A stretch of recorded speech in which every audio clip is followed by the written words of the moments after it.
എന്റെ ഭഗവാൻ, ഞാൻ ഇങ്ങോട്ട് വന്നപ്പോ ഈ വിജനമായ സ്ഥലം കണ്ടപ്പോൾ ആന്റി ഓർത്ത് പേടിച്ചു കേട്ടോ. പേടിച്ചിട്ട് ആന്റി ഇങ്ങനെ ഭഗവാനെ വിളിച്ചു, ഭഗവാനെ കൃഷ്ണ നീ മാത്രം എനിക്ക് തുണ, എനിക്ക് ഭയങ്കര പേടിയാണ്, ഒറ്റയ്ക്കാണ്, ഇവിടെ ഒന്നും ചൂണ്ടക്കാരില്ല, വിജന പ്രദേശമാണ് എന്ന് പറഞ്ഞപ്പോ എന്റെ മുന്നിലേക്ക് ആദിദേവനെ കണ്ടോ.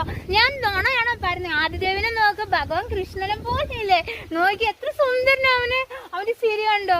എനിക്ക് ആദിദേവിനെ കിട്ടിയത്, അല്ലെ ആദിദേവ് എന്റെ അടുക്കലേക്ക് വന്നത് ഭഗവാൻ, എന്റെ ഭഗവാൻ കൃഷ്ണൻ എനിക്ക് വിട്ടു തന്ന ഭഗവാൻ തന്നെ വന്ന പോലെയാണ് എനിക്ക് ആദിദേവിനും തോന്നുന്നത് കേട്ടോ. എനിക്ക് ഒരുപാട് ആദിദേവിനെ ഇഷ്ടമായി. അപ്പൊ ഇങ്ങോട്ട് വരാൻ ഭയങ്കര പേടിയായിരുന്നു. ഈ സ്ഥലം കണ്ടപ്പോ ആന്റി ഈ സ്ഥലത്ത് വന്നിട്ടില്ലല്ലോ, ആദ്യമായിട്ട് വരുമല്ലേ. അപ്പൊ അവിടെ ചോദിച്ചപ്പോ എന്നോട് അവിടുന്ന് ഒരു ചേട്ടൻ, കടയിലുള്ള ഒരു ചേട്ടൻ പറഞ്ഞു അവിടെ മീൻ പിടിക്കുന്ന സ്ഥലമാണ്, പോയിക്കോ, അവിടെ നല്ല സ്ഥലമാണെന്ന് പറഞ്ഞു. പക്ഷെ ഇങ്ങനെ ഒരു സ്ഥലമാണെന്ന് പറഞ്ഞില്ലോ, മനസ്സിലായോ? അപ്പോഴല്ലേ നീ വന്നേ.